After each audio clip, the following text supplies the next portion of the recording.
you will see how I transform the worst looking angle in my studio into a professional one for YouTube videos, online coaching calls or business presentations. And this is possible because I applied the 10% studio rule that you need to discover.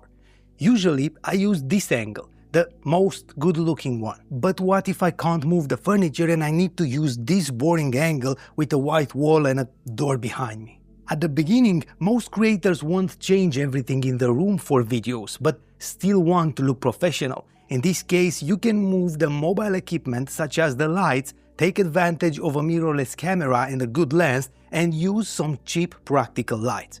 What is the 10% studio rule? Most beginners decorate the room first, then place the camera. Let's do the opposite. Put the camera where the talking head shot will be, look only at the monitor, ignore everything outside the frame, and design only what the viewer sees. I showed you in another video a before and after of a frame created by a friend of mine. When Kate joins a video call, people ask her if the background is fake. It looks that good. But with her permission, I will show you what's behind. This is the tiniest studio I saw. It doesn't matter what's behind the camera. She cleverly uses the white sound blankets to bounce the light off them and achieve the softest light. This is the frame I usually use, but behind it's a mess. Cables, stands, softboxes. I barely move in this room. But the main result looks spacious and not at all claustrophobic. We see creators recommending that you modify the entire room to make great videos. I even recommend that, but if you can't, work only on what the camera sees.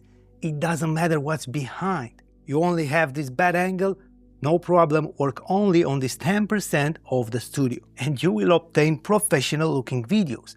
It will not be the greatest on YouTube, but it will be respectable and you won't be embarrassed showing it. Take advantage of what people won't see in the videos, position the lights cleverly, and it will look good. What makes a video look professional? The first mistake is the camera angle. Don't try to hide the background by positioning the camera like this. When we see this, that's clearly an amateur video that tries to hide some things. Put the camera at eye level, straight. This is the shot I have now. The door is not very appealing and the white wall is boring too. First, I will make the room pitch black. I use a black curtain for this. And now I will try to illuminate myself as much as possible without casting much light on the background. For this, we need softboxes with a grid. In this situation, LED panels won't work that well because they spread light everywhere and we need a super directional light. Grids are perfect for this. Because I'm positioned this way, I want the key light to illuminate most of my face. I will position the light in this spot and try to rotate it to light me up but the background as little as possible. It will not make the background pitch black, you will still see it. It's a white wall, I can't make it black in a small space, but I will try to reduce the light on it as much as possible. If I use only one light in front of me pointed at me to illuminate both sides of my face, the background will be more illuminated, so I want to keep the light slightly off to the side. This will also make the image look more cinematic, and I will adjust the exposure intensity to around 70% using the zebra feature. Don't worry, we will take care of the white wall immediately. Now I have half of the face illuminated right. I will use another light with a softbox for the other side of the face. I use another ML100B, but with a smaller softbox. This one needs to be at a lower intensity only to illuminate the left side of my face a little. I try to position it from the side and avoid pointing it directly at the background. I will set the intensity and this is the result. I am lit up correctly and the background is darker. We will also talk about the lens because this matters a lot. I now use a fast f1.4 lens that blurs the background, but I will also show you how it looks with the kit lens. What can I do next to make the background look more appealing? It can't be the most professional on YouTube, but I can make it look nice. First, the white wall is boring. Because it's not that bright, I can project an RGB light on it and change the vibe.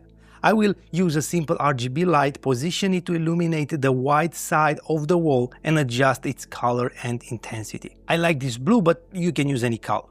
Also, the intensity is important. My skin is exposed to around 70%. If I increase the light, the white wall will also be exposed at 70% at one point. But I want to stand out, so I will lower the light a little to make the wall less exposed than my skin. This changes the vibe a lot. And on the left side, to make the shot look way more interesting, I will use a light shape. This is a cheap $50 projector. I will use a window shape, position the light on a light stand or another surface with a small magic arm, and project the shape onto the other side. I adjust the position to look natural and nice, and the intensity as well. Look at the result now. I can use this look for my videos without anyone saying, "That's a bad background, I don't want to watch this video." It's a respectable background for YouTube, coaching calls, or business meetings. But behind the frame, it's a mess. Light tripods, cables, lamps, it doesn't matter. The important thing is to take care of the 10% that the camera sees. Now, many of you will say, use a longer lens to see less of the background. I use a 16mm wide lens now because the room is small and I want to make it look bigger. But I will switch to a 30mm lens. Yes, you see less background, but it looks claustrophobic. You can feel that I'm stuck in a small room. I also need to stay farther from the camera and I can't reach to control it. The teleprompter is farther away too. And if I'm conducting a coaching call or a business presentation and I need to reach my PC, I can't. Trying to hide the background in a small space by showing less of it will make it look worse. I talk to many talking head creators who buy the 30mm lens to make it look cinematic, and they return it after realizing it's complicated to use in a small space. And if you really want a closer look, you can crop the image in post. If you have enough space for a longer lens and don't need to reach the camera or the PC, yes, you can go with the 30mm or even longer. But why is a fast lens important in this situation? The blur created by a fast lens will make the background less visible.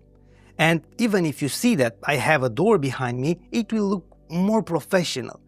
We are used to this blur and people like it. It will provide more focus on you, not on the background. But what if you haven't invested in a professional fast lens yet and shoot with the kit lens? This is how it looks with the kit lens.